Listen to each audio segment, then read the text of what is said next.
শামশেরগঞ্জে নিহতদের পরিবারকে পুলিশি হেনস্থার অভিযোগ।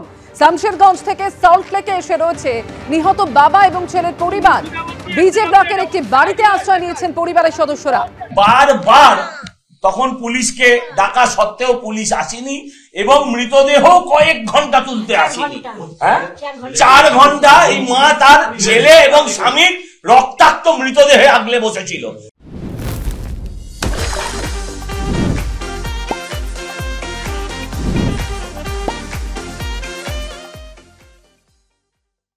কোন জায়গায় আমরা বাস করছি? এরপর পুলিশ আজকে এখানে দৌড়ে এলো, কিডন্যাপ হয়েছে। এদের স্টেটমেন্ট নিল, দরজা ভাঙলো, তারপর এসে ওই পুলিশ এদেরকে জিজ্ঞাসাবাদ করেছেন। জিজ্ঞাসাবাদ করার পরেও এরা সন্তুষ্ট হতে পারছে না। আমি নিশ্চিত আমরা চাই এনাকে আমরা শুভেন্দু বাবুর কাস্টডিতেই আমরা রাখতে চাই, তা না হলে আদৌ নিরাপদ নয়। এরা আদৌ নিরাপদ নয়, কারণ এরা এই বাকি ব্যাপারটা তরুণ বলবে, শঙ্কু বলবে, এরা এই পুলিশের ওপর এদের কোনো ভরসা নেই, এরা এই পুলিশের ওপর ভরসা রাখছেন না। এদেরকেই জিজ্ঞাসা করুন, এরা সিবিআই বা এনআইএ চায়, এরা ওখানে পার্মানেন্ট বিএসএফ পোস্ট চায়, তারা কলকাতা রাজ্য পুলিশের ওপর তাদের কোনো আস্থা ভরসা নেই।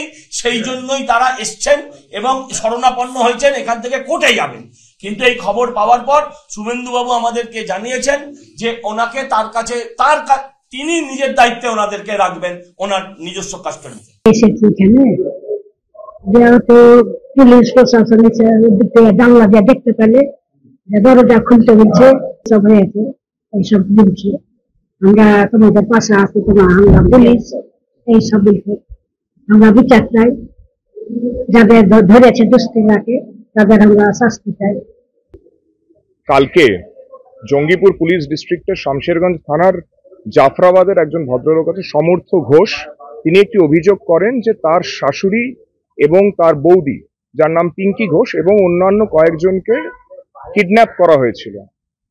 সেটার ভিত্তিতে ওই জঙ্গিপুর পুলিশ ডিস্ট্রিক্ট যে ইনভেস্টিগেশন করে তাতে একজন লোকের নাম পাওয়া যায়, নাম হচ্ছে কৌসার। জানা যায় বা যেটা আমরা খবর পাই ওদের তরফ থেকে যে এই লোকগুলোকে কোথাও একটা কৌসার আটকে রেখেছে, এবং তদন্তে ওরা প্রাথমিকভাবে পেয়েছিল। তার ভিত্তিতে ওরা আমাদের সাথে ইনফরমেশন শেয়ার করে। আমরা এখানে আসি, এসে যারা ওই কনসার্ন লোকজন যাদের পাওয়া যাচ্ছিল না, ওদের আইও এখানে এসছে, তাদেরকে এখানে খুঁজে পাওয়া গেছে।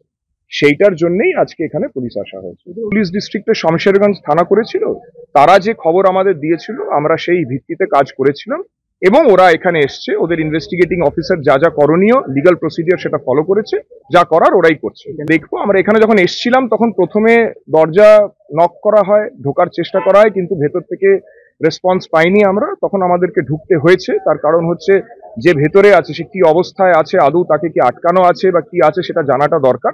তো আপনি বলতে পারেন ইনিশিয়ালি দরজা যেহেতু খোলা হচ্ছিল না, পুলিশকে একটু ঢুকতে হয়েছে। দরজা ভেঙে ঢুকেছে?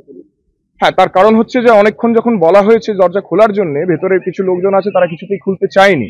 আমাদের প্রায়োরিটি হচ্ছে যে কিডন্যাপড হয়েছে তার কি অবস্থা আছে, সে আদৌ কারুর দ্বারা আটক হয়ে আছে কিনা সেটা যাচাই করা। সেই জন্য আমাদেরকে ওরম ভাবে ঢুকতে হয়েছে। It is as per law.